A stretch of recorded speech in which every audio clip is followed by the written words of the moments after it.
અમદાવાદની અંદર આમ આદમી પાર્ટીની એક સભા હતી અને તેને લઈને જ હવે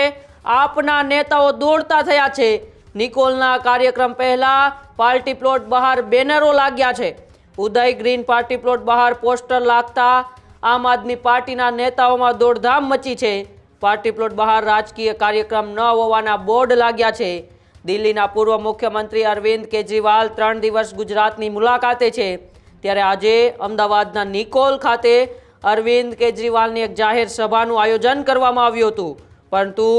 આખરી ટાઈમ ઉપર પાર્ટી પ્લોટ સંચાલકે બોર્ડ લગાવી દેતા આપના કાર્યકરો મૂંઝાયા હતા। પ્લોટની બહાર હાલ પોલીસનો કાફલો ખડકી દેવામાં આવ્યો છે।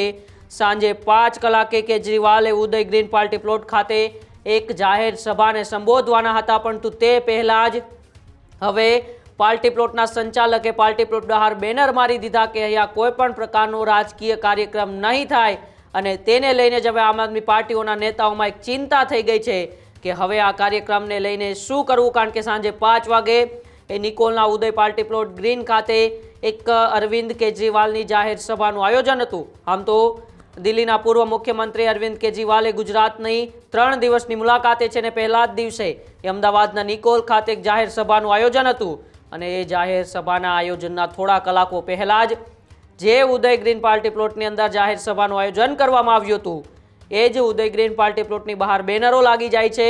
કે આ પાર્ટી પ્લોટની અંદર કોઈ પણ પ્રકારના રાજકીય કાર્યક્રમ નહીં થાય, અને તે બેનરો વાંચતા જ હવે આમ આદમી પાર્ટીના અમદાવાદના જે કાર્યકર્તાઓ છે એ દોડતા થયા છે કે હવે અરવિંદ કેજરીવાલની સભાને લઈને શું નિર્ણય લેવો, અને કોઈ અનહાનિ કે કોઈ બનાવ ના બને તે માટે જ ત્યાં ઉદય ગ્રીન પાર્ટી પ્લોટ બહાર અત્યારે પોલીસનો કાફલો પણ ખડકી દેવામાં આવ્યો છે।